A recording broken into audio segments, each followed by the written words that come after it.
মিষ্টি খেতে ভালোবাসেন তো? বাড়িতে দুধ বা ছানা নেই? কোনো চিন্তা নেই, সুজি থাকলেই কিন্তু এত সুন্দর নরম তুলতুলে মিষ্টি বানানো যায়। নমস্কার বন্ধুরা, রোজকার মতো আজও একটা রেসিপি নিয়ে চলে এসেছি। আজ আমি আপনাদের দেখাবো দুধ বা ছানা ছাড়াই মাত্র 1 বাটি সুজি দিয়ে নরম তুলতুলে মিষ্টি বানিয়ে। আর এই মিষ্টিটা মুখে দিলেই কিন্তু গলে যাবে, বানানো খুবই সহজ। তাহলে চলুন দেখে নেই। আমি এখানে কড়াইতে প্রথমে দেবো 1.5 বাটি জল, এর সঙ্গে দেবো 1 চিমটে নুন, আর এরপরে দেবো এখানে 1 বাটি সুজি। মানে যে বাটির মাপ করে সুজিটা নিয়েছি সেই বাটির মাপ করে কিন্তু এখানে 1.5 বাটি জল দিতে হবে। আর হ্যাঁ বন্ধুরা, এই সময় কিন্তু একদম আঁচটা আস্তে রাখতে হবে, একদম একটা ডোর মতো বানিয়ে নিতে হবে যতক্ষণ না কড়া থেকে ছেড়ে আসবে। আর অনবরত নেড়ে যেতে হবে, তা না হলে নিচে দিয়ে কিন্তু বসে যাবে। অনেকটাই কিন্তু ডোর মতো হয়ে গেছে আর কড়া থেকে কিন্তু সম্পূর্ণ ছেড়ে দিয়েছে, সেটা কিন্তু দেখেও বুঝতে পারছেন বন্ধুরা। এটা আমার হয়ে গেছে। এরপরে একটা প্লেটে নামিয়ে নেব।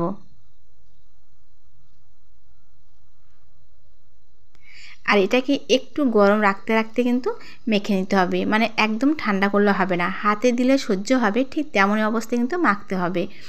এরপর এখানে দিয়েছি সামান্য পরিমাণে এলাচের গুঁড়ো, আর এখানে দেবো বেকিং পাউডার, বেকিং সোডা না বলো, বেকিং পাউডার 1 চিমটে।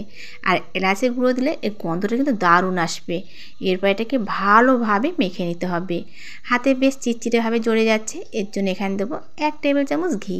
ঘিটা দিলে গন্ধটাও দারুণ আসবে, আর এখানে হাত দিয়ে জড়ে যাবার কিন্তু সম্ভাবনা থাকবে না। এরপর এটাকে ভালোভাবে মেখে নিতে হবে। এটা আমার ভালোভাবে মাখানো হয়ে গেছে, আর এটাকে কোনো রকম রেস্টে দেওয়ার প্রয়োজন নেই। এরপরে লিচি কেটে নেব। মিষ্টি বানাতে গেলে সাধারণত দুধ বা ছানা, এ দুটো না হলে কিন্তু মিষ্টি হয় না, কিন্তু আজকে আমি যেটা দেখাবো দুধ ছানা ছাড়াই সুজি দিয়ে মিষ্টি। আর সত্যি বলতে বন্ধুরা, এই মিষ্টিগুলো খুব সুন্দর হয়, মুখে দিলেই কিন্তু গলে যায়। আমি এখানে একই রকমভাবে লিচিগুলো কেটে নেব। প্রথমে গোল গোল করে একটু চ্যাপ্টা করে নিচ্ছি, আর একই রকমভাবে কিন্তু এখানে সবগুলো মিষ্টি লিচি কেটে নিয়েছি। এরপরে যেটা করব, সাদা তেলে ভেজে নেব।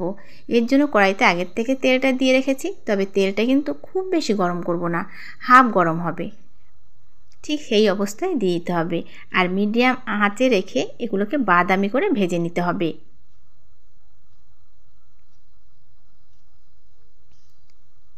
যারা একটু মিষ্টি খেতে ভালোবাসেন একবার হলেও কিন্তু এইভাবে বানিয়ে দেখুন। এই মিষ্টিগুলো যে এতটাই সুন্দর হয় বন্ধুরা, না খেলে হয়তো আপনারাও বিশ্বাস করতে পারবেন না। আর বাড়িতে থাকা মাত্র কয়েকটি উপকরণ দিয়ে কিন্তু এই মিষ্টিটা বানানো যায়। এক পিঠ হয়ে গেছে, এগুলোকে উল্টিয়ে নেব। একই রকমভাবে উল্টিয়ে পাল্টিয়ে কিন্তু এগুলোকে বাদামি করে ভেজে নিতে হবে।